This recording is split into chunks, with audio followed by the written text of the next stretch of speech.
going to be talking about our specific part of the project, which was recommending interventions for vaccine misinformation. And we'll get a little bit more into that as we continue through our project. The very cool and also very intimidating part of our project is that you really don't have to look far to see where it's relevant in our lives.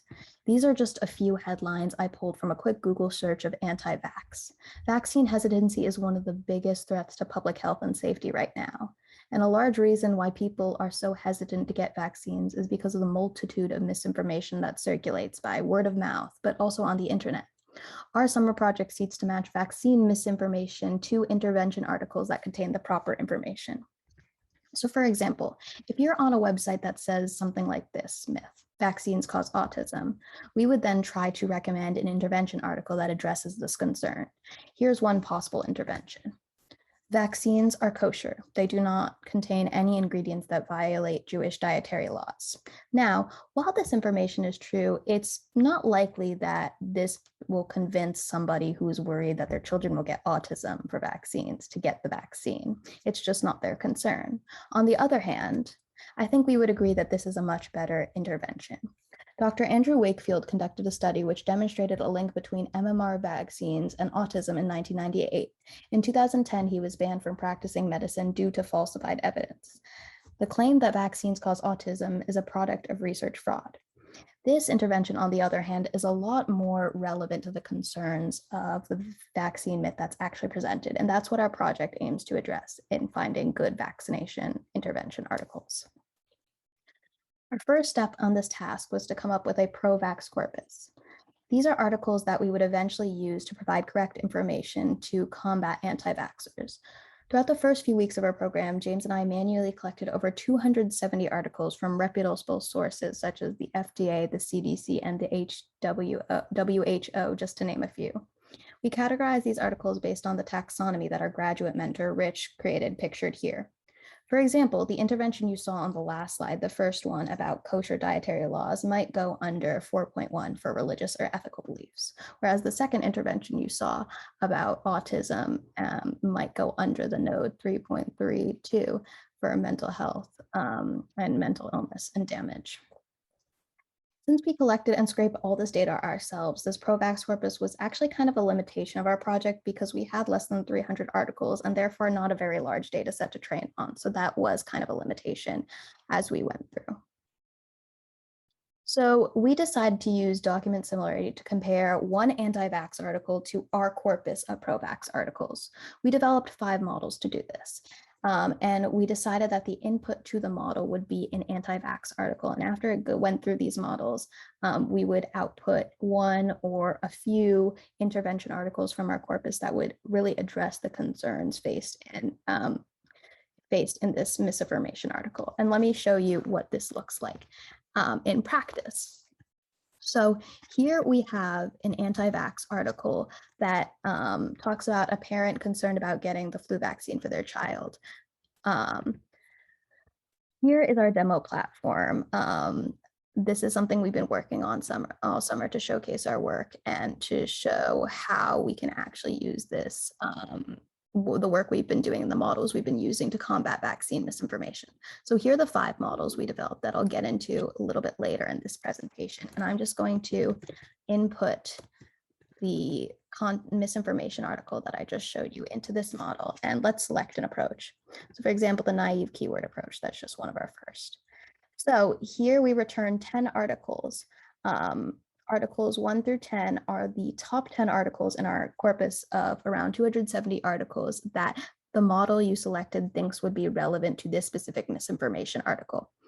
And you can see if you click the link, it will take you to a website such as healthychildren.org, which is actually has proper evidence on vaccines. Let's just put it through a different model to show you what that might look like as well.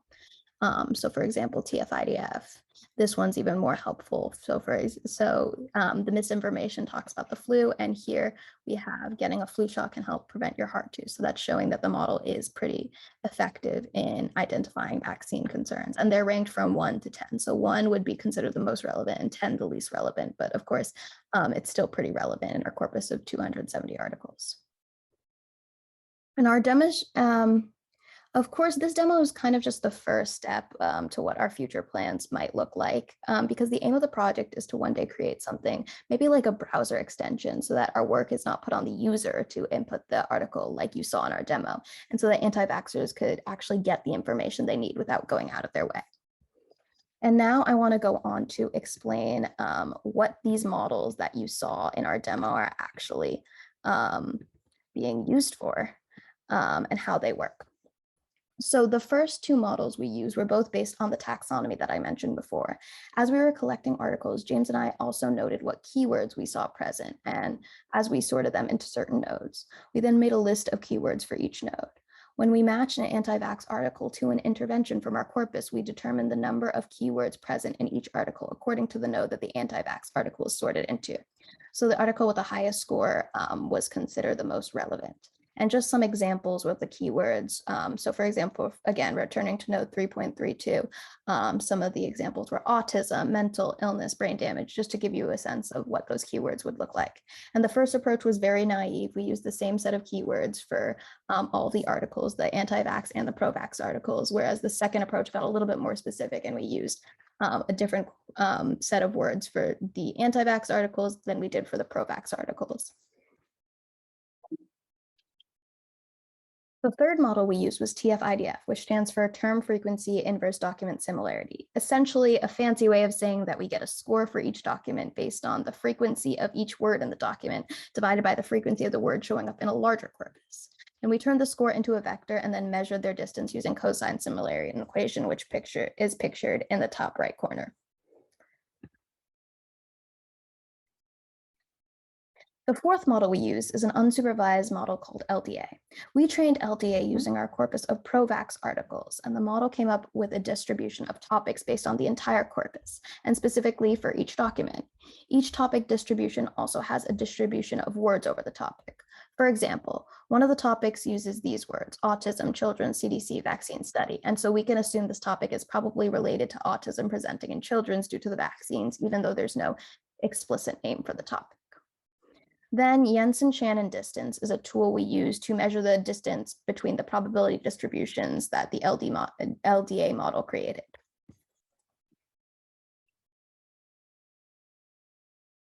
The final model we use is BERT, which is a state-of-the-art NLP model created by Google. This model was originally intended to handle much smaller data than 1,000-word articles, which we were feeding it, so we had to come up with an approach similar to TF-IDF, where we vectorize each sentence in the documents, looked at the average of these vectors, and then used cosine similarity between the anti-vax vector and each vector of the articles in our corpus to find the most similar document. And now that I've explained the 5 models that we use, I'm going to hand it over to James to show how effective these models were and how we evaluated their efficiency, how they measured up towards each other. Thank you, Isa. Evaluation for our project is more subjective than an average data science project, since the performance of our systems is ultimately determined by human judgments, making it a challenging process to come up with objective metrics to evaluate these models. We have collectively come up with 3 evaluation metrics: precision at K, perfect articles, and survey.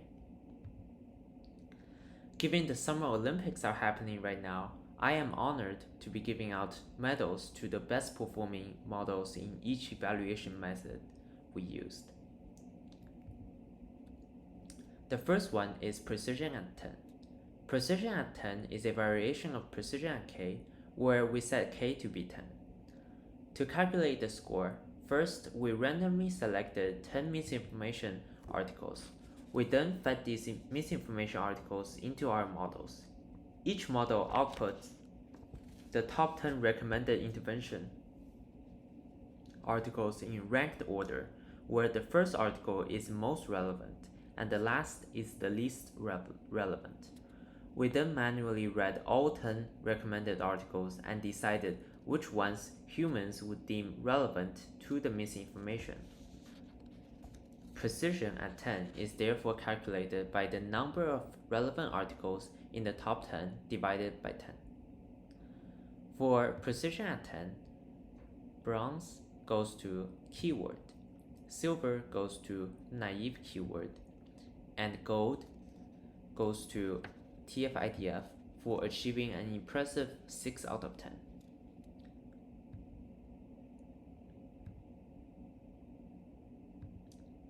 Perfect articles is a more creative metric we used. We wrote intervention articles that would in theory be the best articles to counter a particular misinformation article based on the following criteria: readability, accuracy, objectivity, and relevance. We then included the perfect articles with our corpus of intervention articles. Our expectation is that if a system works perfectly as it's intended to, it should output the perfect article as the most recommended article. Therefore, the ranking of the perfect article should be 1.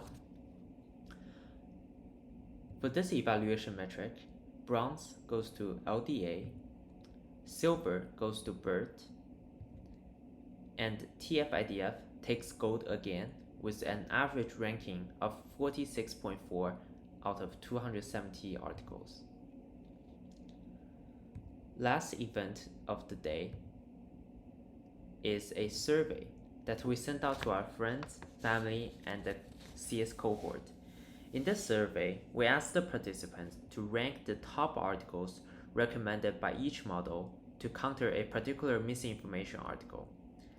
As you can see on the picture, the participants first need to read the anti-vax article, and then the 3 intervention articles recommended by the models, and finally rank them in order of relevance.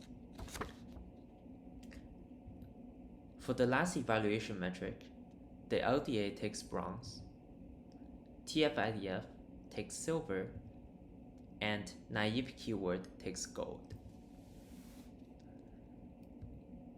After updating our scoreboard, we have a clear winner, and that is TF-IDF. This is not very surprising because when we were researching these models in the first place, TF-IDF was known to be high performing. In addition, since our dataset is very small, it's not great at training natural language models such as LDA and BERT, which both require a much larger dataset.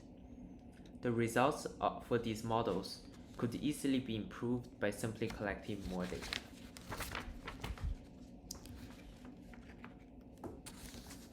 Data collection is extremely important for any NLP projects. For future researchers on this project, finding a more efficient way of collecting articles will be important to make the project more scalable. In addition, we also need data from more diverse sources. This is inherently a problem with vaccine information since they are so clustered in governmental and health organizations such as CDC. However, finding alternative avenues to collect articles on vaccines will be crucial to counter a diverse set of misinformation articles.